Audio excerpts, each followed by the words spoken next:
Nous allons répliquer des données depuis ServiceNow en utilisant le Snowflake Connector for ServiceNow. On clique dans la marketplace sur le Snowflake Connector for ServiceNow et ensuite on clique sur Get. Ici, on peut choisir le nom qu'on va donner au connecteur. On peut choisir la warehouse qui va s'occuper de l'import des données. Dans mon cas, je vais utiliser ma ServiceNow Warehouse. Et ensuite, on peut choisir les rôles qui auront accès à cette base de données. Une fois que c'est bon, on clique sur Manage. Et dans Manage, on peut commencer à connecter ServiceNow. Voilà mon instance. On va choisir la méthode d'authentification. Dans mon cas, OAuth2. On va récupérer une redirect URL qu'on peut aller écrire dans ServiceNow. Et il va nous falloir un client ID et un client secret depuis ServiceNow. Dans l'interface de ServiceNow, on va chercher OAuth et on va aller dans l'Application Registry. C'est là qu'on va créer une nouvelle authentification OAuth. Ici, New OAuth, Create an API Endpoint for External Clients. On va lui donner un nom. Moi, je vais l'appeler SnowConnect. SnowConnect. Ici, on va avoir notre client ID. Le secret va être généré automatiquement. Comme information, il faut juste lui donner la redirect URL. Voilà, Submit, et ça va créer notre connecteur. Ici, on va cliquer sur SnowConnect pour l'ouvrir, et on va récupérer notre client ID et notre client secret. Tout d'abord, le client ID, on va le recopier sur Snowflake. Et puis de même, le client secret, on va l'ouvrir et on va le recopier sur Snowflake.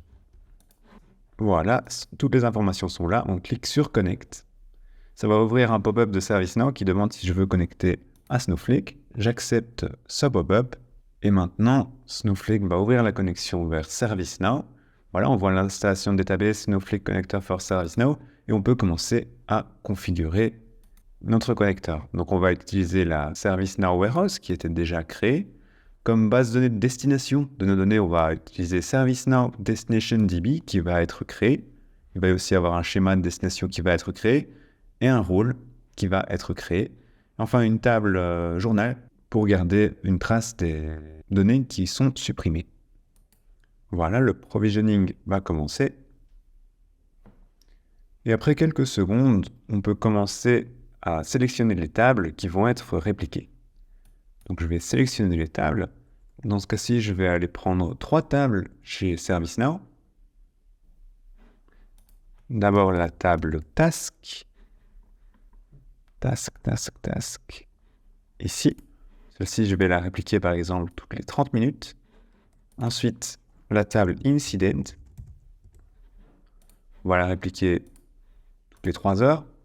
Et ensuite, la table SysAudit Delete pour garder une trace des records qui sont deletés. On va la synchroniser toutes les heures. Et voilà, on peut commencer l'ingestion. Et là, ServiceNow va commencer à importer les données. Je peux en plus insérer ici un email pour m'alerter s'il y a un problème lors de l'ingestion. Et indiquer mon email. Comme ça, j'aurai une notification immédiatement s'il y a un problème.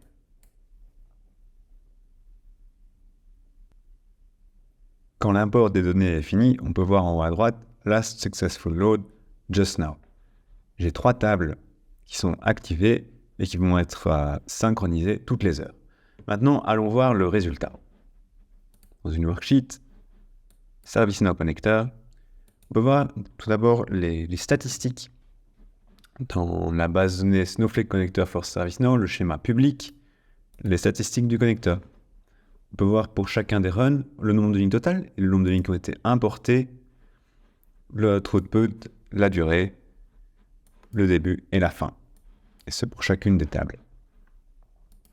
On peut voir aussi toutes les configurations du connecteur, la concurrency, la version, les alertes qui ont été configurées, le nombre de workers, etc.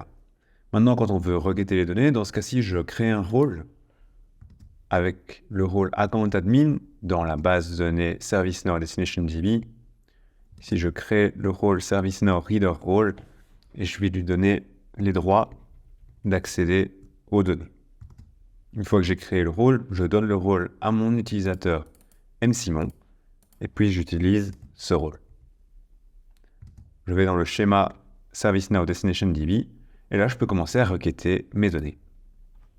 Par exemple ici, cette requête va aller joindre les vues Task View, Incident View et sysaudit delete view afin de me donner une agrégation avec le nombre d'incidents qui ont été lancés chaque mois depuis 2014, leur priorité, et ici le nombre d'incidents.